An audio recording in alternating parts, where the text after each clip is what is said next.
And I'm going to do just a really quick overview of some of the core lessons that we've learned. One is that there's a view of all the conversations and the engagements that we need to have. It's a very natural tendency to want all of those to happen on your own property. So it would be a lot easier for us if people would just come to Dell.com and tell us what they think about us, but that doesn't happen. And so we need to think about Dell.com, the conversations that happen there from a community perspective, the communities that we manage directly, Dell Tech Center as an example, the communities on Dell specifically. We have a program called the Dell Rockstars, it's named for Round Rock. Hello. The Dell Rockstars, who are technology advocates who actually go out and answer questions on behalf of Dell. They have to earn the badge in order to be qualified as a Dell Rockstar. It's very closely modeled on Microsoft's MVP program. There are thousands of MVPs. And when you first start learning about these people, you always think, why did they do this? Like, why do they want to spend their time doing this?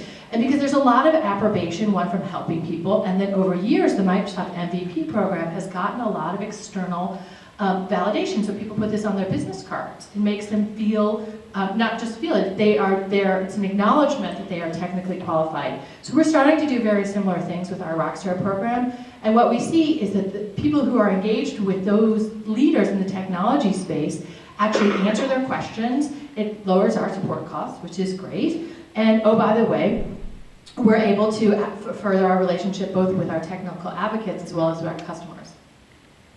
So this is what the command center looks like, and what you can, try not to fall on my face, what you can see is we're monitoring conversations where there are conversations about the Dell brand kind of around the globe. The screens then break it down into specific topic areas. We can watch trends. It's really great.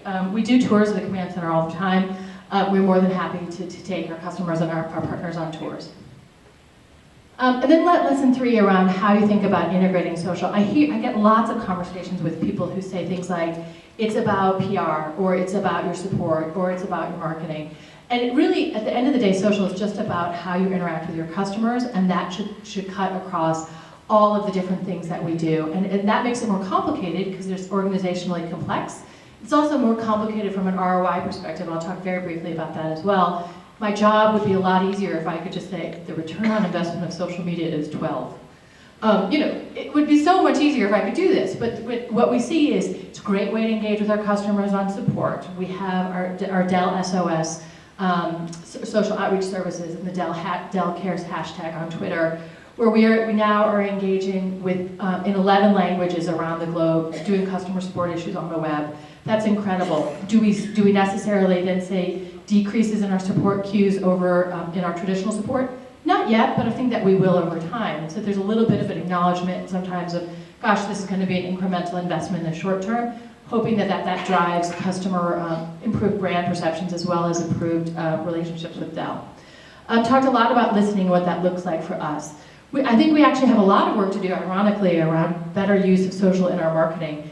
If you kind of go back to about 1997 when the internet really first started to get big, you'd have people who would build these $100 million ad campaigns or really big intensive ad campaigns, and then they'd be like, oh crap, I need a website. It's like at the very end. And so in many ways that's what social sometimes feels like now in this era of kind of its evolution, which is, gosh, we haven't gotten to the place yet where it's integral to all of our marketing, but we're starting to get there. So for us, we're looking at it across all of these functions. Still a lot of work to do. Feel like we're really ahead of the game in terms of customer service and listening.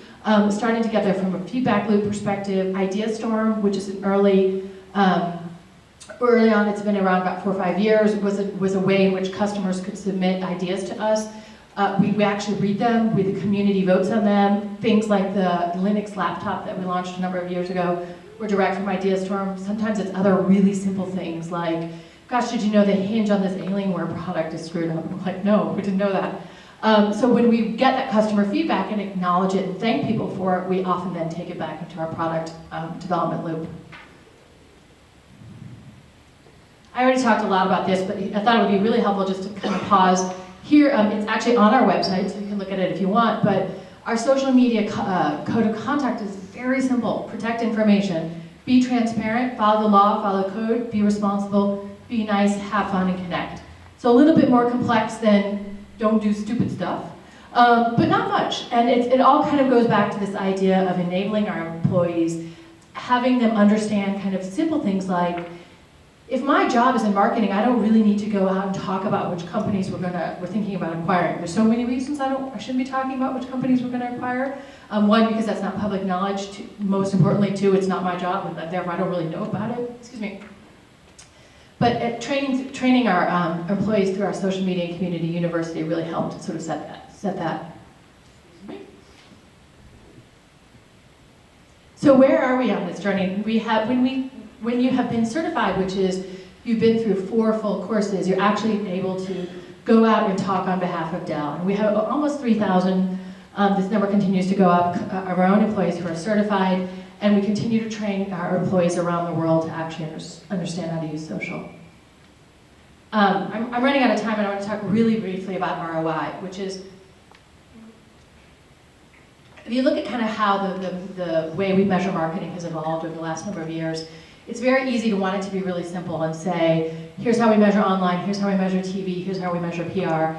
And you have to, this sounds really obvious, but you have to know what you're trying to accomplish in order to measure something. So I hear people say all the time things like, I want to measure the impact of my marketing campaign. It's like, well, what are you trying to do?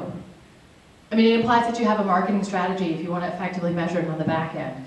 You're trying to drive specific transactions right now, you're trying to drive long-term affinity to your brand, because we know that's actually going to drive up engagement with your product and your services.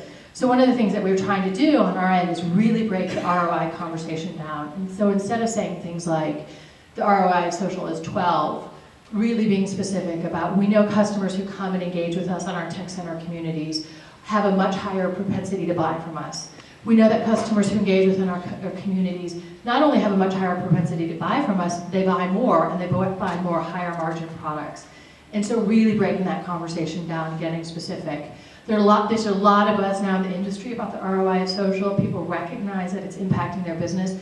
Kind of across the board, there's a lot of work to do still to connect that to traditional marketing metrics and to really understand the role that that plays in your customer lifecycle value. We sort of look at this as the next frontier of innovation in this space.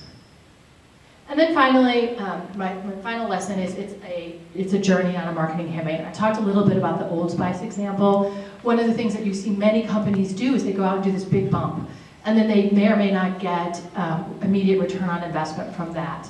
What we really try to do ourselves is, one, learn from our mistakes.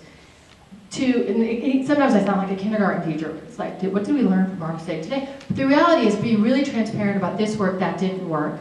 And then continue to invest in building that customer relationship over time. Those conversations are happening about your brand, regardless of whether you're participating in it. The first thing we think is really important to do is make sure you understand what customers are saying about you. And then from there, go out and start training your employees and yourself, really challenging yourself to engage in that conversation. I know it can be a little scary. I personally am actually a very private person. So kind of left to my druthers, I wouldn't even have a Facebook page. So when I really started to get in these more public-facing roles, I really thought, oh crap, I don't really think everybody needs to know what I had for breakfast. Who cares? And you know, you do see all of these things on Facebook where there's a little bit of a backlash against kind of some of that noise.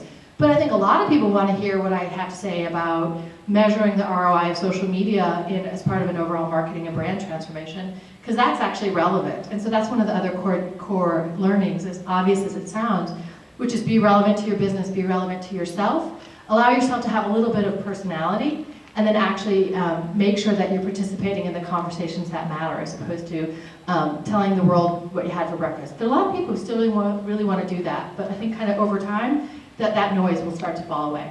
That's it.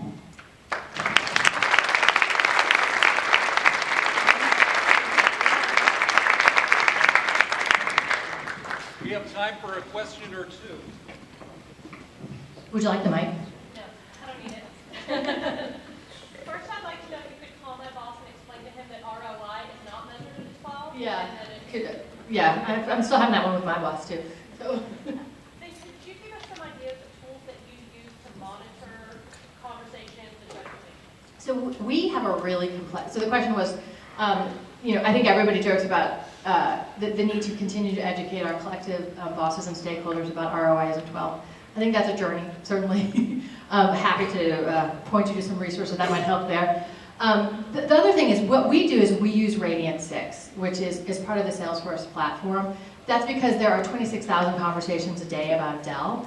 The scale and scope of our infrastructure is probably not necessary for the vast majority of the people we talk to. We actually have some tools on the Dell.com, on the LinkedIn site for small business for Dell that talk about how to use social media specifically for your business. There are a lot of free tools even within Google around kind of listening analytics. That would be a great first place to start.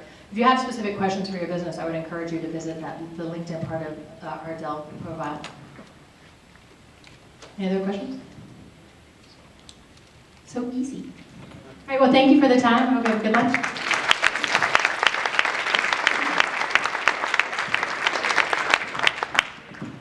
How many of you found that fascinating?